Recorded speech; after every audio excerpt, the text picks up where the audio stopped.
I just didn't feel it. I didn't feel it. I was just like, I just sat in my chair. I had my stuff ready and I was about ready to click stream. I was like, I'm not feeling it today. I'm not feeling it today. I don't know what it is. I just wasn't feeling it today. But here we are. We're back for more Pathfinder Kingmaker, ladies and gentlemen.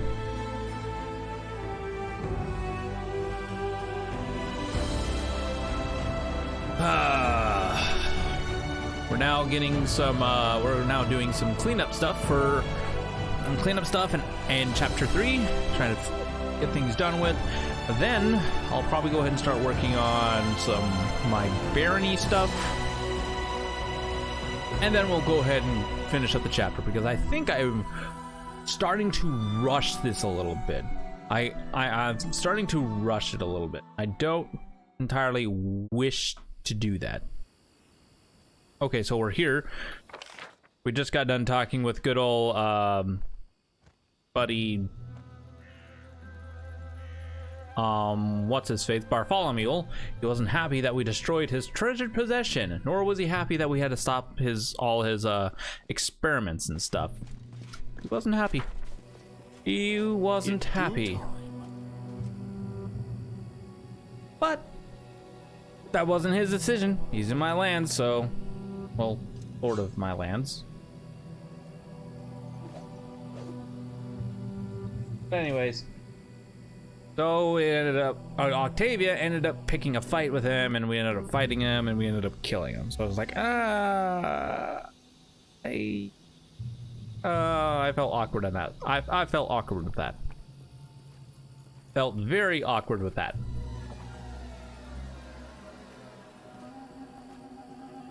Alright, so we got done talking with Bartholomew. I think there's one thing left we need to do, an errand that we had to complete. I think. Ah, crap! I gotta take a look at my stuff. Okay, so Season of the Bloom. That's basically we gotta go up the Golden River. Test for the Sweet Teeth. We can see if they're back. If not, then okay. That's perfectly fine. The kingdom stuff. Yes, Lonely Hunter is essentially the only side quest we have to do. So we're gonna complete with that side quest. I'm hungry. When we stop. Which is over here. Now we could go ahead and take a look at these two places, but like I said, I don't really want to essentially venture into here until we get to chapter 4. But once we finished up with chapter 3, before we essentially go into chapter 4, we're gonna do the Barnhold DLC. That should be fun. Man, sounds weird. Barnhold. Okay, so we got done with a Lonely Barrow. We still need to find the key to this area. I mean, we could take a look at Ancient Mines.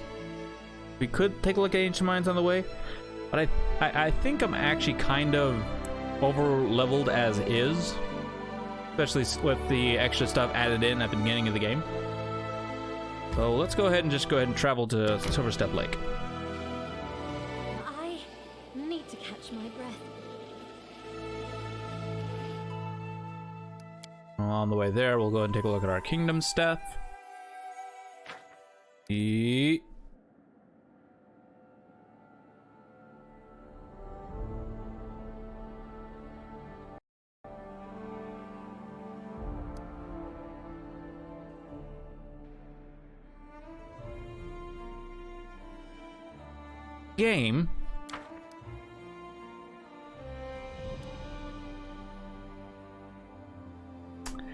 Game.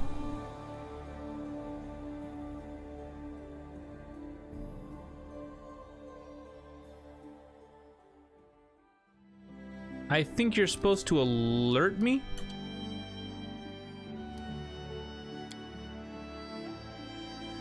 Okay. Yeah, I think you're supposed to alert Yeah, you're supposed to alert me when I have... Oh dear. I might have to live with this one.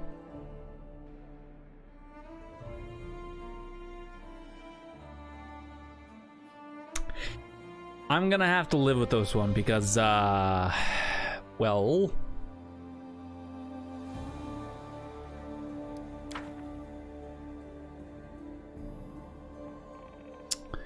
This might be my buggiest run that I've had.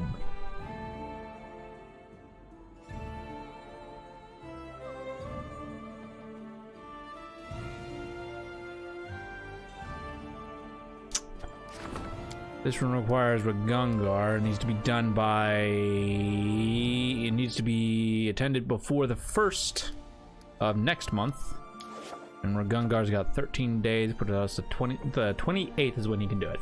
Okay, that's perfectly fine.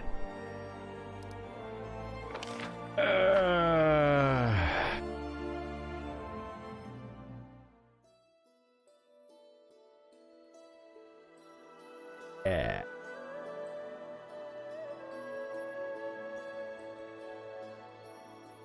Yeah. I'm just gonna live with it. I'm not gonna try fixing it. Adventures can wait. Because, well, there's nothing really I can finish. May we have a moment of respite? Someone on the road, get ready. Oh god, please don't be an actual fight. Oh, it's an actual fight, isn't it?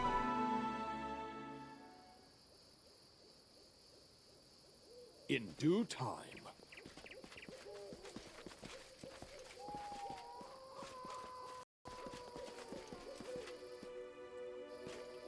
I'm hungry. When we stop.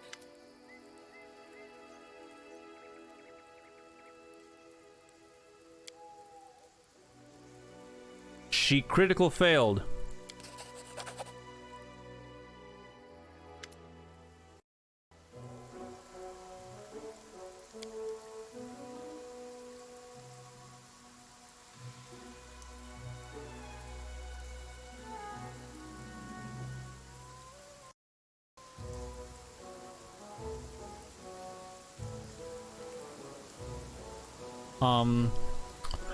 I'm gonna reload that.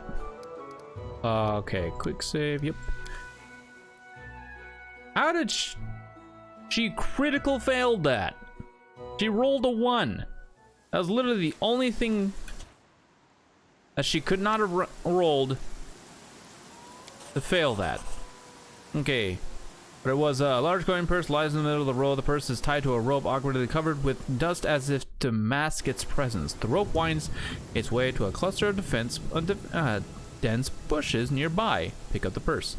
Succeeded at a athletics check. As you pick up the purse, a jubilant scream comes from the bushes, and someone starts yanking on the rope. So hard you almost stumble. You pull the rope and there is a shout. A moment later, a band of goblins leaps out from the bushes, screaming and shouting. Rubbing their bruises, the goblins pick themselves up and try to brush the dirt off. But their hands are so filthy, they kick on more with every wipe. Not fair, you caught in our trap, you surrender now. It was a trap? For whom? For passers-by. And other bypassers. They pass by back and forth for no reason at all. Shaman says catch 1 or 2, he find use for them. Why would your shaman want to? So where's your shaman? The homely say he be not far in our fort by the river. The goblin points presumably forward. Why would your shaman want to catch humans? Me not telling, it'd be a secret. The goblin scratches his head, then whispers to the others. Any you know why shaman wanting humans? We won't say. Damn. He won't say? Damn. Oh, none of them know. Have you caught anyone yet? Hold on. Okay, so turning back to you, Goblin raises his fingers. A secret, a very big secret. After that, as if unsure what to do with his finger, he awkwardly scratches behind his ear. Have you caught anyone yet? No way. No way he did. No way we did. We could, but you came and spoiled it all. Now Shaman be tearing our ears off, along with our heads. What's inside the purse? Small stones. You be expecting gold, huh? Ha! Fooled you.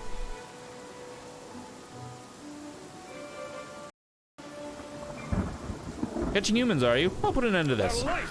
This is probably a horrible mistake. Knock, knock. Get out of there. Amiri, get out of there.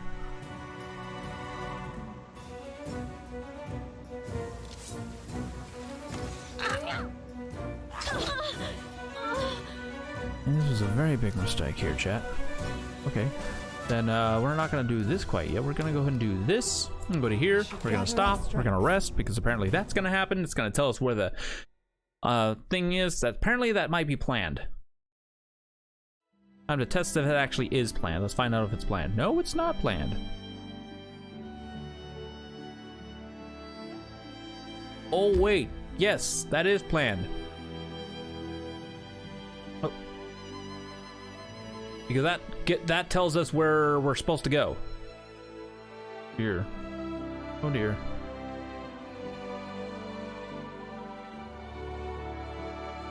So up river. So maybe you're in here somewhere, either up there or over here.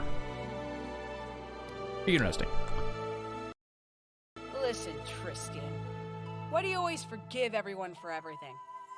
Punch them once, and they respect you right away. I don't need that kind of respect, Amiri.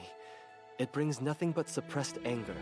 Sooner or later, they'll understand they were wrong and apologize for their carelessness and rash words.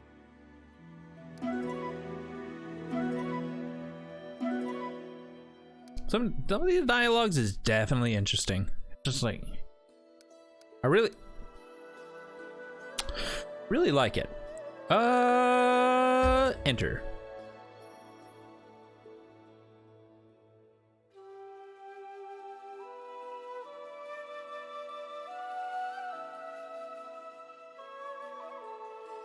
I'm pretty sure that one event is actually supposed to happen.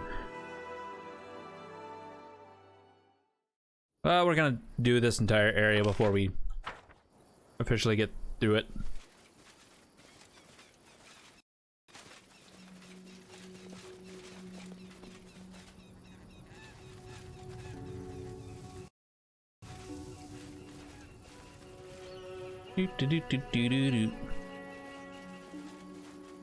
In due time.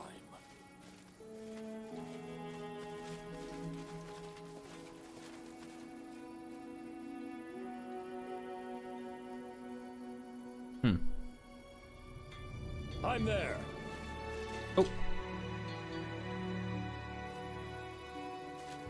Lika. Nixie's slim and disheveled is sobbing. Noticing strangers, she flinches. Not again. Why? What are you doing here? What do you want? Go away. If my family sees you, you're as good as dead. I promise. Why are you crying?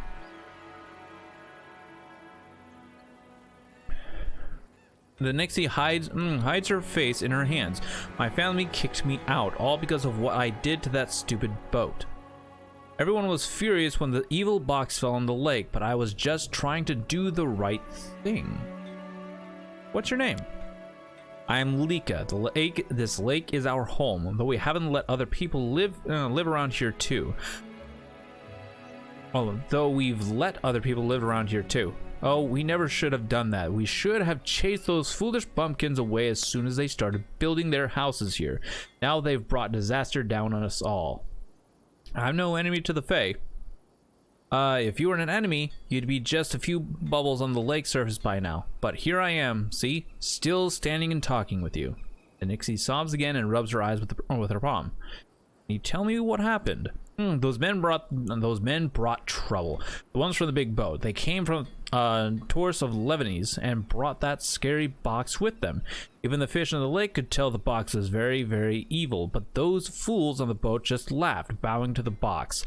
Called themselves Charon's Chosen. is a horseman of death. Or something. They claimed he'd reward them soon. I was the one who rewarded them, though. I made them crash that big boat against the foot of this high cliff and sink themselves. Charon, I know that name. An ancient deity of death and evil. I was not aware he still had any worshippers. Did you drown those travelers? Yes, that was the last anyone saw them. The evil box sunk too. If I hadn't done it, they'd have opened the box. You understand?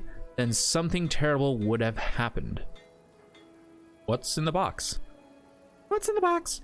How should I know? I just know the box is evil. Everyone but the stupid humans can sense it. Fish started jumping ashore after the box fell in the lake. Wolves took their hunting up north to get away from it, and the humans wanted to open it. First the ones from the boat, and now these other ones came for it. That's quite a story, but what does it have to do with me? Now the Nixies are mad at all strangers. They say all strangers bring is trouble. First, they brought a horrible ancient thing here, and now other strangers are trying to fish it out of the lake and open it. Let's drive everyone but us Nixies. Let's drive everyone but us Nixies away. Okay, I missed the away. And then we'll have peace and quiet again, like before. But I like humans, especially human children. They're so awkward and funny. I used to play with the two kids from the house to the west until they stopped coming for some reason, but I don't want my family to fight the humans. Okay. You said someone's trying to open the box again. Who is it? More strangers. They hid in the cave near the lake. They've been using hooks and big nets to try to retrieve the box. It's a treasure. A treasure. That's what they say. How can that thing be a treasure? It's a huge scary box that has a picture of a one-eyed skull with a coin in it. A coin on it. I don't know where it came from, but I know it's somewhere I'd never want to visit. I can help you. The Nixie looks at you timidly. You look really strong. Can you do something about the evil box, maybe? I just wish it would disappear. Then all the other Nixies would forgive me and stop being angry at the humans.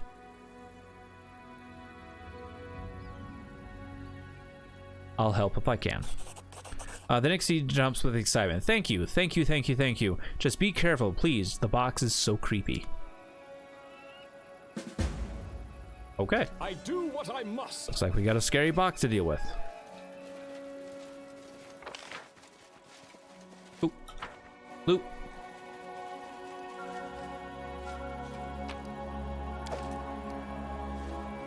And this looks like the village. I'm off.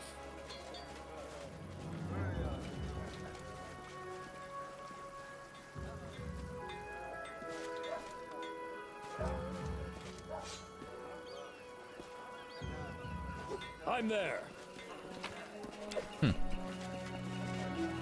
Hey, Creeds, how's it going, buddy? Oh.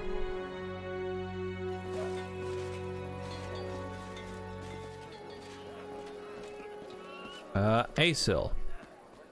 A ruddy-faced villager waves to you cheerfully. Hello there, traveler. A good day to you. A good day to us all. The Silver Dragon himself turned the day into a feast for us. And why, you might ask?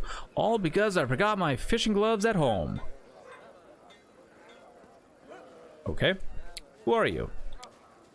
I'm Asal, a fisherman. I mean, I was a fisherman when I did fishing. I don't fish now, so I guess I'm not a fisherman anymore. You doing good? Me? I'm doing pretty good. Doing great. Had a nice dinner and then jumped onto the streaming, so I'm still a bit full. So bear with me if I ended up getting tired. But don't worry, I'll be fine. It's gonna be a nice long stream, probably until 1 o'clock, hopefully. I don't fish now, so I guess I'm not a fisherman anymore. Dragon? Feast? What's going on here? I'm telling you, I went fishing, but I left my fishing gloves at home, so I blistered my hands pulling out the nets, so nets. So I couldn't fish anymore. So I had to go hungry. Had to, but didn't, because fish just started jumping out of the water. So our great silver dragon took care of me. He must have been watching, thinking, how will this poor sod Aesel get by with blistered hands? How will he fish? What will he eat? How about I send some fish ashore for him? Okay. Now, I think I'll never bring my fishing gloves again. So, what's with this? So fish will always jump out of the lake on their own. It'll be great. Tell me more about your fish situation. I just go to the shore and see. Just go to the shore and see for yourself. They jump right out of the water. We can barely keep up with the collection and salt. We can barely keep up with collecting and salting them. We made 3 barrels since the morning dawned, and our barrels are really big, not just any normal barrels. Oh, tell me more about your this dragon of yours. He's a huge dragon, a silver one. It's why he's called the Silver Dragon. He's very kind and always helps us. That lake is one of his footprints filled with water. That's how we got the lake. I've got one of his scales. It's my lucky charm. The fisher proudly holds out a scale held from a string around his neck. Ivar gave it to me. You can search around for him. Maybe he'll give you one too. Dragons that huge don't exist. Maybe not in other places. Maybe our dragon is one of a kind. Technically they can, because if you have read the Aragon books, they can get huge. They can get big. They can get really big.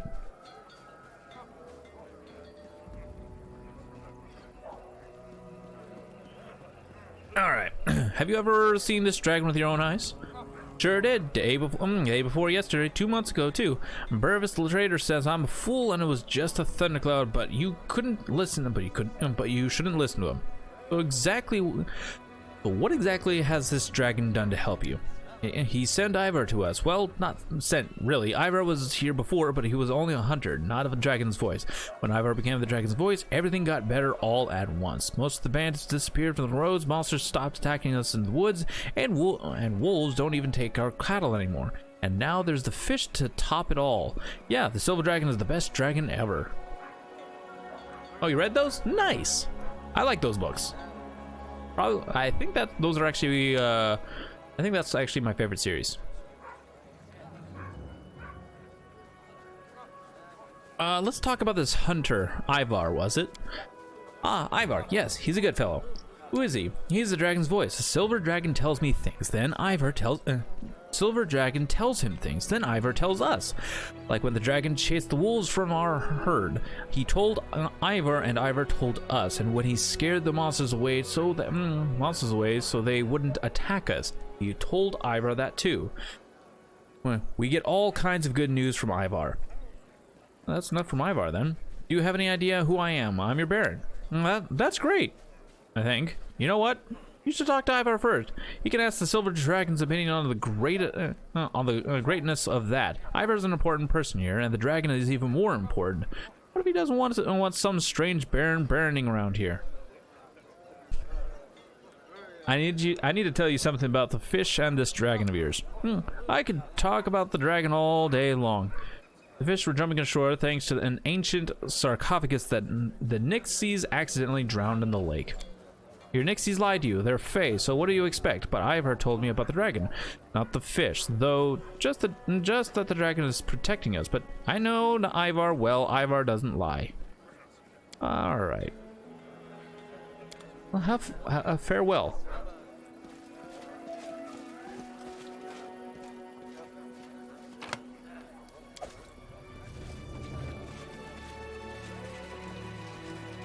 Huh. Interesting.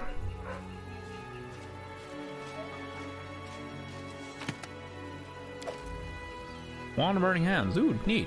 But, In due time. that was on the other side of the fence. Why'd you go around? Okay.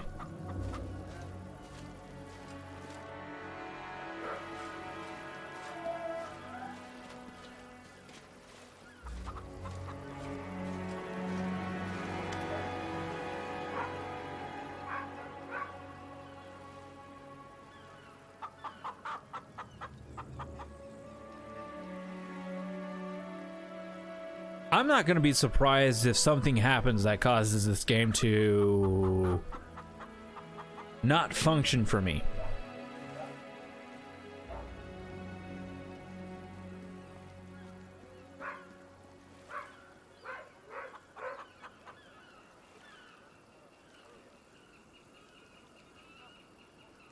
Starting to feel like I'm playing an older version of this game.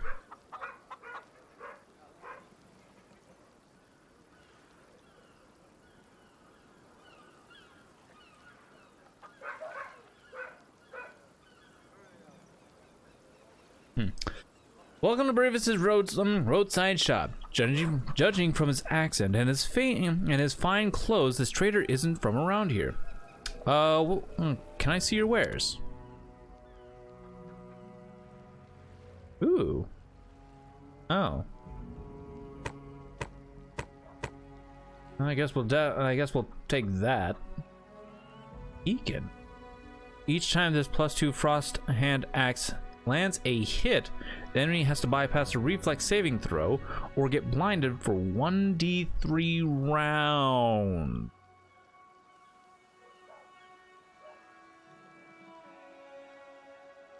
Say what? Oh, it's a DC 13. That's easy to pass. Okay, yeah. Frost Javelin.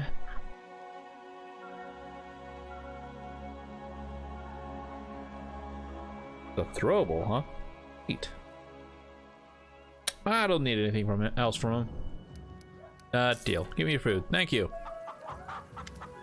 Alright, what's causing all the fuss around here? You mean those fish jumping ashore?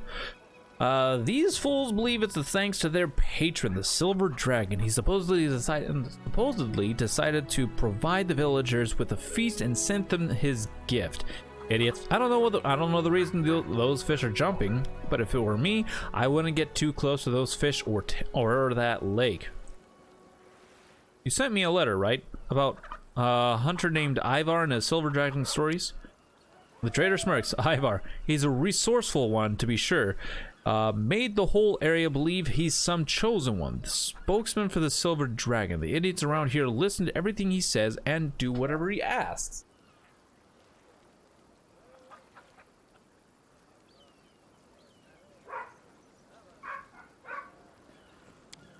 It's strange, though. After this Ivar fellow came to the village with his sack of silver scales and his ridiculous stories about the Silver Dragon, things in the area started to change.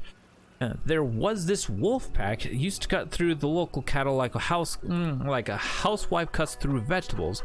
After Ivar got here, the wolves won't even come close to the local cows. The same with the monsters in the woods. They don't take one step toward the village or its people. It's all pretty strange, if you ask me. Very strange indeed. I'm surprised to see a trader in such a remote place.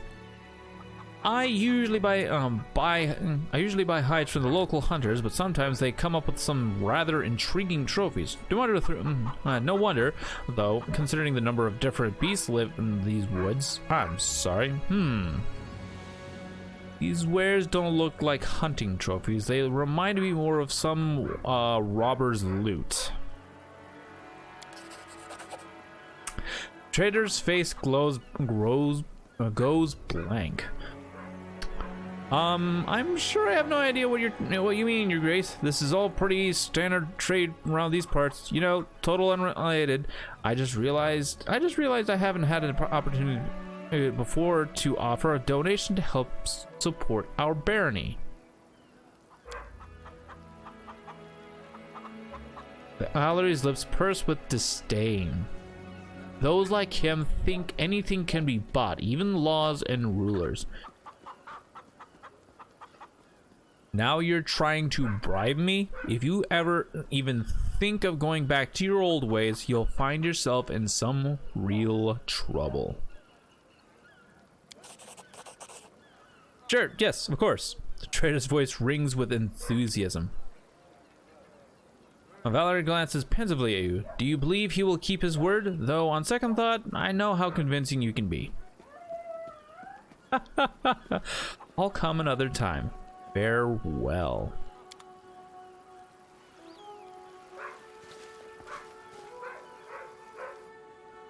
Litica. Talk to Litica. If only I were a sorcerer, I wouldn't have intended. Darn it. Hey, it's been a while since I last watched. What happened to Wolfbro? Wolfbro. Oh, Ekin.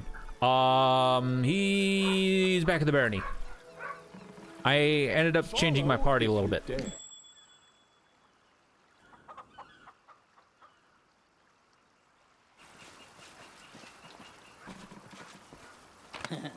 Did it without breaking it. I'm there. Yeah, I ended up changing. I ended up changing my party a little bit after I got Listening as hard knock as I knock, can. bro.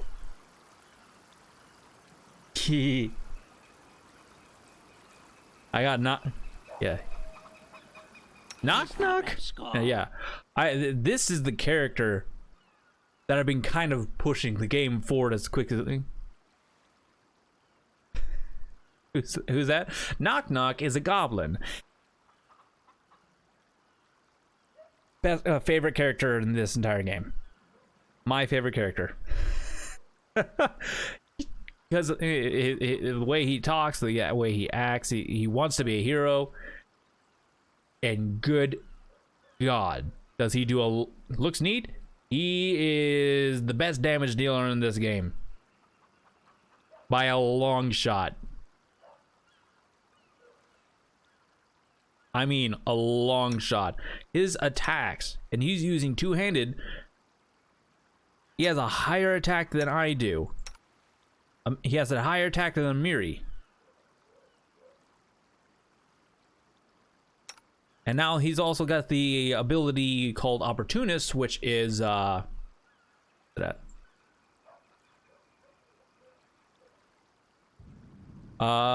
character can make an attack of opportunity against an opponent who has just been struck for damage at melee by another character. This attack counts as an attack of opportunity. So basically, whenever a character gets hit, whenever an enemy gets hit by an adjacent character, adjacent ally, an adjacent companion, knock knock gets an extra attack of opportunity. He literally gets an extra attack. And I gave him the feat Combat Reflex as the previous level, which normally you only get one attack of opportunity per level. Now per round. This gives him multiple. So not only is he doing like not only is he doing like 4 attack per turn, he can do up to 4 plus 8. You can literally do 12 attacks in one turn if things pan out right.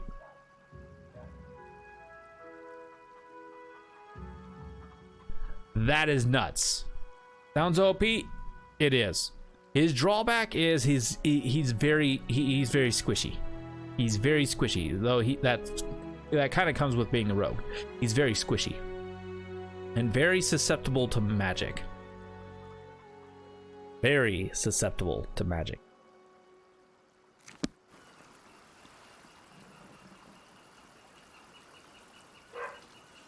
But he's the best DPS character in this game. I did it. I did. And with such a high dexterity, there's practically nothing he can't open. There's practically nothing he can't open. Oh boy.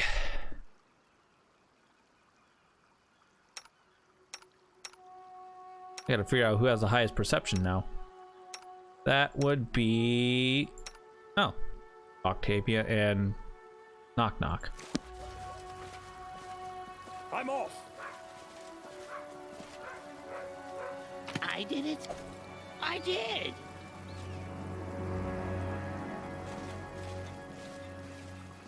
I did. He did it. He did it, chat. He did.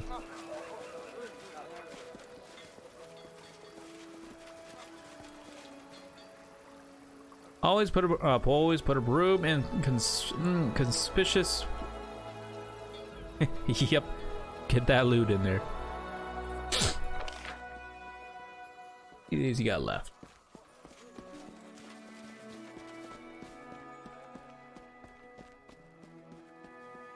Telling me, okay.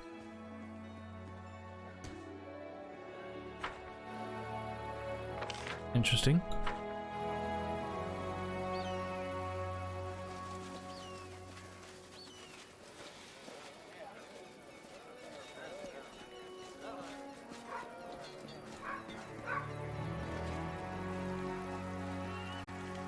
In due time.